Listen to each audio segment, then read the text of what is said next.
A 2-1 defeat at home to Ramsgate. What did you make of the performance today? I was happy with it. I thought, again, the story about our season a little bit. Both goals, we should be doing better with. But I thought we should have come in half time 2 or 3 goals, to be honest. Play some good stuff, get the ball away a few times or whatever. But overall, I was happy with it. But obviously, it's too little, too late, really. Caps off the season. I think we finished 9th. Yeah. As far as your standards go, what do you make of that? Nah, listen, I ain't happy, obviously, but the league is so tight.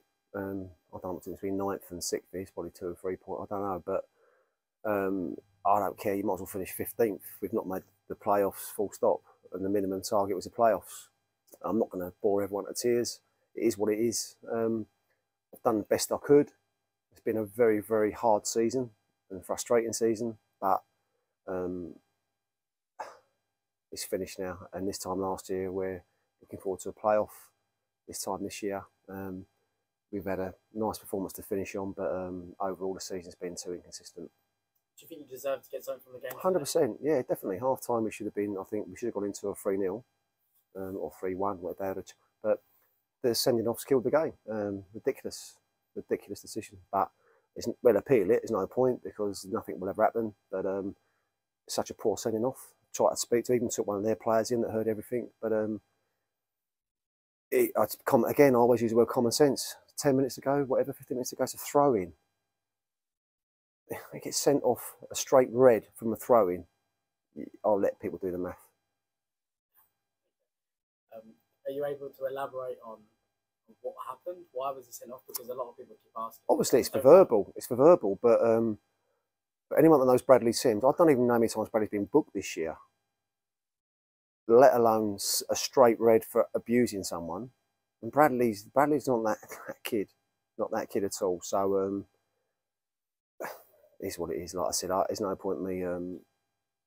Bradley we should appeal because obviously next year we start a 3-game ban. It's a straight red, and people in football. I mean, whatever was said, which, like I said, I took one of their players in that heard everything, but it will be the linesman's word with the referee's word, and I'm sure the FA will back them and not us. But if they look at that boy's history, he's not that type of player, and I think the linesman got things wrong.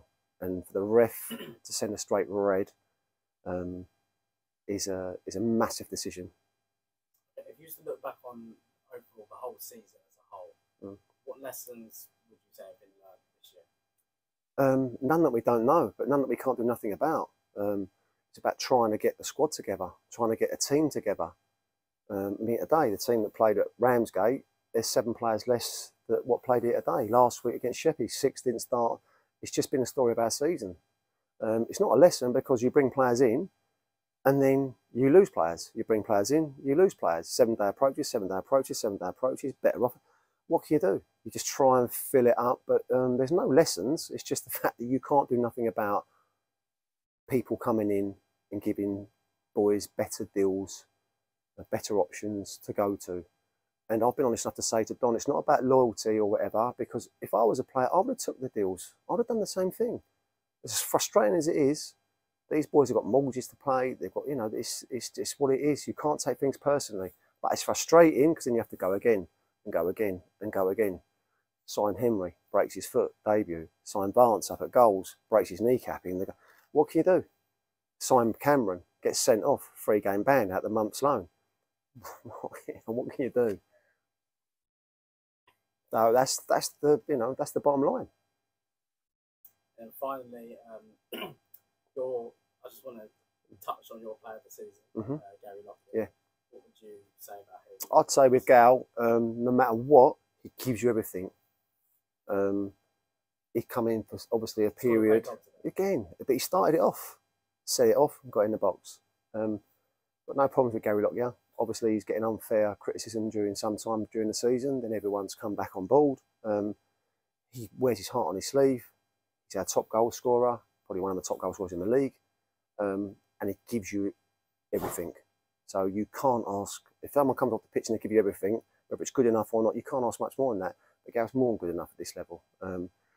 And again, yeah, he's on a clean sweep, so it's just not me. It's everyone can see what's gone on. But I'm pleased for him because he's an Ashford boy. He cares, and that's why when people criticise him, it's not a case of him throwing his toys out the pram. It's a case that he does care, and he might make the wrong decision or something, but he's trying to do the right thing for the football club. And you know, he's a good lad, and that's why he got my vote, let alone a clean sweep throughout.